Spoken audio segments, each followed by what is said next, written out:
Hi అండి, అందరికీ నమస్కారం. Welcome back to our channel Telugu పిల్ల ఇన్ నార్త్. ఈరోజు మన రెసిపీ గుమగుమలాడే గుత్తి వంకాయ. అలా నోట్లో వేయగానే వెన్నెలా కరిగిపోయే ఈ కూరని మరింత సులువుగా టేస్టీగా ఎలా చేయాలో చూసేద్దాం రండి.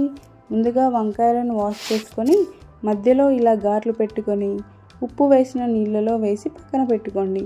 అన్ని వంకాయలకు కూడా ఇలా గాట్లు పెట్టుకొని పుచ్చులేమి లేకుండా చూసుకొని పక్కన పెట్టుకోండి. ఇప్పుడు మసాలాను అయితే ప్రిపేర్ చేసుకుందాం. అందుకోసం స్టవ్ ఆన్ చేసి ప్యాన్లో 3-4 టీ స్పూన్ల పల్లీలు వేసి దోరగా వేపండి. పల్లీలు ఇలా చక్కగా వేగాక ఇందులో 2 టేబుల్ స్పూన్ల నువ్వులు వేసి మరో నిమిషం వేపండి. ఇందులో కొన్ని స్పైసెస్లను తీసుకోండి. చిన్న దాల్చిన చెక్క ముక్క, 2 లవంగాలు, 2 ఇలాచీలు తీసుకోండి. అలాగే ఇందులో 2 టేబుల్ స్పూన్ల కొబ్బరి పొడి వేసి మరో నిమిషం ఫ్రై చేసి స్టవ్ ఆఫ్ చేసుకోండి. ఇప్పుడు వీటిని మిక్సీ జార్లో తీసుకొని కాస్త వాటర్ వేసి మెత్తగా మిక్సీ పట్టేసి పక్కన పెట్టుకోవాలి. ఇలా మెత్తగా మిక్సీ పట్టి పక్కన పెట్టేసుకోండి. ఇప్పుడు స్టవ్ ఆన్ చేసి ప్యాన్ పెట్టుకొని 3-4 టేబుల్ స్పూన్ల ఆయిల్ వేసుకోండి. ఆయిల్ కాస్త వేడయ్యాక కట్ చేసి పెట్టుకున్న వంకాయలను వేసి ఫ్రై చేసుకోండి. ఇలా వంకాయలను ముందుగా ఫ్రై చేయడం వలన టేస్ట్ చాలా బాగుంటుంది. ఇలా వంకాయలను 50% కుక్ చేసుకొని ప్లేట్లో తీసి పక్కన పెట్టుకోండి. ఇప్పుడు అదే ప్యాన్లో జీలకర్ర, ఆవాలు, అలాగే 3-4 కట్ చేసిన పచ్చిమిర్చి ముక్కల్ని, 2-3 ఎండుమిర్చి ముక్కల్ని కూడా వేసి వేపుకోండి. ఇవి కాస్త ఫ్రై అయ్యాక 2 మీడియం సైజ్ ఉల్లిపాయలను కట్ చేసి వేసుకోండి. మూతబెట్టి 1 నిమిషం ఫ్రై చేసుకున్నాక ఇందులో కరివేపాకు, అల్లం వెల్లుల్లి పేస్ట్, అలాగే పసుపు కూడా వేసి ఫ్రై చేసుకోండి. కొంచెం ఫ్రై అయిన తర్వాత ఇందులో 2 మీడియం సైజ్ టమాటా ముక్కల్ని కూడా కట్ చేసి వేసుకోండి.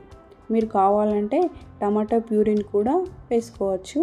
నేనైతే ఇక్కడ టమాటా ముక్కల్ని వేసి ఫ్రై చేస్తున్నాను. టమాటో మెత్తగా అయ్యేంత వరకు ఉడికించుకోండి.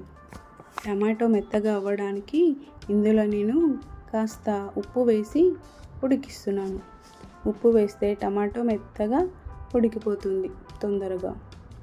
ఇప్పుడు ఇందులో 2 టేబుల్ స్పూన్ల కారం, అలాగే రుచికి సరిపడా ఉప్పు, 1 టేబుల్ స్పూన్ ధనియా పొడి వేసి అంతా కూడా బాగా కలుపుకోండి. 1 నిమిషం ఫ్రై చేసుకున్న తర్వాత మనం ముందుగా మిక్సీ పెట్టుకున్న పల్లీలు, నువ్వుల పేస్ట్ని కూడా ఇందులో వేసేయండి. మిక్సీ జార్లో 1/2 గ్లాస్ వాటర్ వేసి ఆ వాటర్ కూడా ఈ కర్రీలో వేసేయండి. అంతా కూడా బాగా మిక్స్ అయ్యేలా కలుపుకోవాలి.